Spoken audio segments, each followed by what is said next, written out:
নমস্কাৰ, মই ৰীতা। আজি আপোনালোকক মই ভিডিঅ' মাধ্যমেৰে জনাম এক্সেছ পাৰ্চৰ কিছু চমৎকাৰী গুণৰ কথা। আৰু এক্সেছ পাৰ্চ বুলি ক'লে নিশ্চয় সকলোৱে বুজি উঠিছে। আপোনালোকে জানি মই এক্সেছ পাৰ্চ ফেচিলিটেটৰ লগতে টেৰট কাৰ্ড ৰিডাৰ, এঞ্জেল হিলাৰ, 7 চক্ৰ হিলাৰ। চ' আপোনালোকে মোৰ মডেলিটিসমূহৰ বিষয়ে গম পাইছে। বহুত সংখ্যক লোক মোৰ লগত জড়িত হৈ পৰিছে, যথেষ্ট উপকৃত হৈছে বুলি জনাইছে। মই বহুত সুখী অনুভৱ কৰোঁ। চ' আপোনালোকক এতিয়া মই আজি এক্সেছৰ কিছু চমৎকাৰী গুণৰ কথা বা এক্সেছৰ পৰা কেনেধৰণে বহুত চমৎকাৰ ৰূপত আমাৰ লাইফটো চেঞ্জ হ'ব পাৰে কিছু কথা আজি আলোচনা কৰিব আহিছোঁ। চ' ভিডিঅ'টো আপোনালোকে সম্পূৰ্ণৰূপে চাব আৰু উপকৃত হ'বলৈ সক্ষম হ'ব। আৰু ভিডিঅ'ৰ মাজলৈ যোৱাৰ আগতে ক'ব বিচাৰিছোঁ, ভিডিঅ'লৈ পোনপ্ৰথমবাৰৰ বাবে আহিছে যদি প্লিজ মোৰ চেনেলটো ছাবস্ক্ৰাইব কৰি ল'ব, লগতে বেল আইকনটো প্ৰেছ কৰি দিব, যেতিয়াই মই ভিডিঅ'সমূহ দিওঁ ন'টিফিকেশ্যন পাব। আৰু লাইক কমেণ্ট কৰি দিবলৈ নাপাহৰিব। আপোনালোকৰ লাইক কমেণ্টৰ পৰা ভিডিঅ'সমূহ বনাবলৈ উৎসাহিত হওঁ। আৰু ব'লক এতিয়া ভিডিঅ'ৰ মাজলৈ যাওঁ। এক্সেছ পাৰ্চ যিসকলে জানে তেওঁলোকৰ বহুত ভাল কথা। যিসকলে নাজানে মই ক'ব বিচাৰিছোঁ, আমাৰ মানুহৰ ব্ৰেইনৰ 32টা পইণ্টত দিয়া এটা স্পৰ্শ থেৰাপি। সেই 32টা পইণ্টত আমাৰ বহু ধৰণৰ ব্লকেজ থাকে আৰু সেই ব্লকেজসমূহ তেতিয়া ৰিমুভ হৈ গ'লে আমাৰ মনৰ পৰা পোনপ্ৰথমে মনটো বহুত পাতল লাগে। মানে নিগেটিভিটি ৰিমুভ হৈ যোৱাৰ লগে লগে মনটো পাতল লাগে।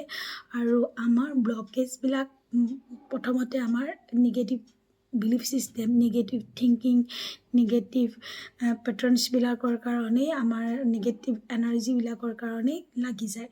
চ' যেতিয়াই বাৰ্চ থেৰাপি ৰান কৰা হয় 32টা পইণ্টত, তেতিয়া এই নিগেটিভিটিখিনি ডিলেট হৈ যোৱাৰ লগে লগে মনটো পাতল হৈ পৰে আৰু মনটো মুকলিমূৰীয়া হৈ পৰে আৰু বিনা কাৰণত মনটো এটা হেপিনেছ ফিল হৈ থাকে।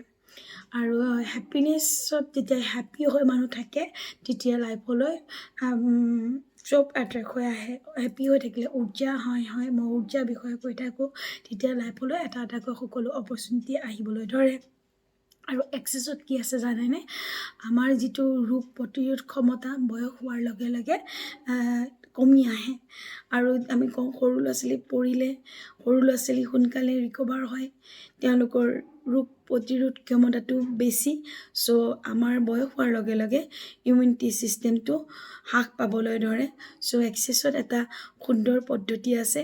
আমি ইমিউনিটি ছিষ্টেমটো যদি ৰান কৰি লওঁ, ষ্টেটমেণ্ট বেলেগ আছে, চ' সেইটো থাইমাছ বুলি কোৱা হয়। চ' সেইটো ৰান কৰি ডেইলি থাকিলে আমাৰ ইমিউনিটি ছিষ্টেমটো বৃদ্ধি পাই থাকিব আৰু আমাৰ অতি সহজে বেমাৰ আজাৰে আমাক এট্ৰেক্ট কৰিব নোৱাৰিব। সেইটো কাৰণে কয় বাৰ্চ লৈ থাকিলে বা বাৰ্চৰ ক্লাছ কৰিলে বেমাৰ আজাৰ নাইকিয়া হয় বা নহয়, সেইকাৰণে। আৰু লগতে আমাৰ বহুতো কিছু পাৱাৰফুল ষ্টেটমেণ্টছ আছে। সেইবিলাক কি ছিটুৱেশ্যনত আমি কেনেকৈ মাতিলে কেনেকৈ আমি উপকৃত হ'ব পাৰিম। আৰু এক্সেছত সদায় এনচাৰতকৈ প্ৰশ্নত গুৰুত্ব আৰোপ কৰা হয়। আৰু প্ৰশ্ন কৰি কৰিয়ে গেৰী ডগলাছ ছাৰে এক্সেছটো মানে আৱিষ্কৃত কৰিছিল। চ' আমি আমাৰ যি লাইফৰ সমস্যা নহওক, আমি প্ৰশ্নৰ ওপৰত অধিক গুৰুত্ব আৰোপ কৰিব লাগে। উত্তৰটো ইউনিভাৰ্চৰ পৰা অট'মেটিক আমি তেতিয়া পাবলৈ সক্ষম হওঁ। চ' প্ৰশ্নহে শক্তিশালী উত্তৰতকৈ। আৰু লগতে এটা এনেকুৱা ছিষ্টেম আছে, যিটো ছিষ্টেম আমি মানে কি মানুহ বা পশু পক্ষী এইটো মানে এক্সেছত দূৰৰ পৰা ৰান কৰিব পাৰি। চ' তেওঁলোকে ক্ৰিটিকেল কণ্ডিশ্যনত থাকিলে যদি তেওঁলোকে ভাল হ'বলগীয়া থাকে ভাল হৈ যায়, যদি তেওঁলোকে এই পৃথিৱীৰ পৰা গ'লে সুবিধা হয়, চ' তেওঁ গুচি যাবগৈ পাৰে।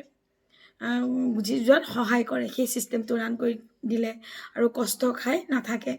আৰু বিজনেছ প্ৰতিষ্ঠান বা যিকোনো ক্ষেত্ৰতো আমি সেইটো ৰান কৰিব পাৰোঁ।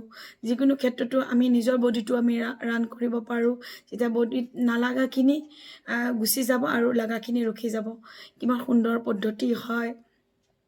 চ' কেতিয়াবা আমি অকস্মাত যদি আমাৰ গা মনবিলাক বেয়া লাগে চ' তেতিয়া আমি কেনেধৰণৰ ষ্টেটমেণ্টছ মাতি আমি কেনেকৈ নিজকে ৰিকভাৰ কৰিব পাৰোঁ সেই কথাও তাত আপোনালোকে ক্লাছ কৰিলে গম পাব আৰু লগতে কেতিয়াবা কোনোবাই যদি কিবা এটা চিটুৱেশ্যনৰ কাৰণে আপোনাক বাৰ বাৰ কল কৰি বা আপোনাৰ সন্মুখত আহি বাৰ বাৰ কৈ আপোনাৰ মগজত একদম এটা confusion energy depression energy create কৰি দিয়ে চ' কোনটো ষ্টেটমেণ্ট আপোনালোকে তেতিয়া ইউজ কৰি পেলাই কমচে কম 15 মিনিটমান যদি আপুনি বাৰ বাৰ সেই ষ্টেটমেণ্টটো কৰিবলৈ ধৰে মাতিবলৈ ধৰে চ' তেতিয়া আপোনাক সেই নিৰ্দিষ্ট ব্যক্তিজনে আপোনাক মানে কি অশান্তি কৰা বন্ধ কৰি দিব বা তেওঁৰ নিগেটিভ এনাৰ্জিখিনি আপোনাক ডিষ্টাৰ্ব কৰা ট'টেলি বন্ধ কৰি দিব মানে আপোনাৰ জীৱনৰ প্ৰতিটো মুহূৰ্ততেই এক্সেছে আপোনাক সহায় কৰিব পাৰে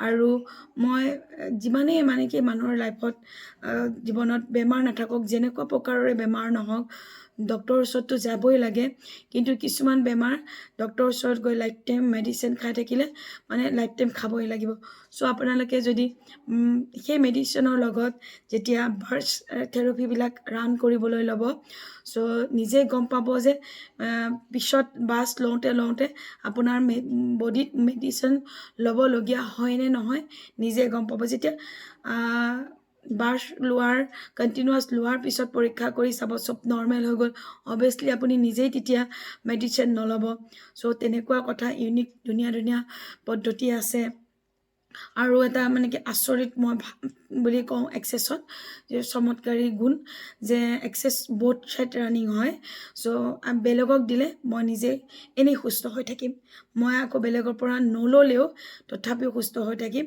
চ' এটা মই ইনফৰমেশ্যন শ্বেয়াৰ কৰোঁ যে মোৰ এগৰাকী ষ্টুডেণ্ট তেওঁ মানে কি মাকৰ অসুস্থতাৰ কাৰণে মাকে কৈছিল মোক তুমি বাছ এটা দিয়া গাটো ভাল লগা নাই চ' তেওঁ বাছ ৰান কৰাৰ পিছত তেওঁ সাংঘাতিক গাটো মানে ঠাণ্ডা লাগিছে জ্বৰ উঠিছে কাপোৰ জাপি শুইছে তাৰপিছতে অলপ পিছত খুব ঘামিছে জ্বৰ মানে কিয় উঠি গ'ল তেওঁলোকে মানে ভাবিছে ছোৱালীজনীটো ভাল নাছিলে মোক সুধিছে যে কি কাৰণে মোৰ গাৰ বেমাৰ গ'লগৈ নেকি কেতিয়াও এক্সেছত কাৰো বেমাৰ কাৰো গালৈ নাযায় মানে ছোৱালীজনী আগৰে পৰা অন্তৰত জ্বৰ উঠি আছিল ভিতৰি জ্বৰ উঠি থকা বুলি কয় যে চ' তেওঁ জ্বৰ উঠি আছিল যেতিয়া তেওঁ মাকক বাছ ৰান কৰিলে বোথ ছাইড ৰানিং হোৱাৰ পিছত তেওঁ মানে ছাৰপ্ৰেছ হৈ মানে জ্বৰটো বাহিৰ ওলাই গ'ল আমাৰ যেতিয়া গাত জ্বৰ হয় আমি যেতিয়া মেডিচিন খাওঁ তেতিয়া আমি টেবলেট খাওঁ তেতিয়া আমাৰ গাটো ঘামি পেলাই